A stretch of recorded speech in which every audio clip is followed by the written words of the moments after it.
Nahulog nga yan, matanggal yan. Bahala ka dyan. Elias! Elias! Uy, Elias, pansinin mo naman ako. Punta ka naman sa bahay. Kumawag ka naman. Pagkata dito lang ako sa may kanan, oh.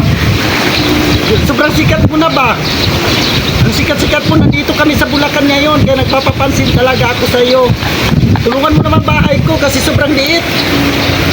Elias, sige na, Elias. Saan ka na ba? Elias, tulungan mo naman ako sa bahay ko. Puntahan mo, bisitahin mo ako para hindi ako nakakawa dito sa kanala. Mga gamot. Gamot ka dyan. Ano na ang mahal ko? Diabetes. Wala, hindi daw yan nakakain. Uy! Ano hindi nakakain? Uy! Wala ka bang kain? Uy! Ginawa niyang grips. Mamaya malasog. Ang ganda, dami nila. Oh, wow, ganda.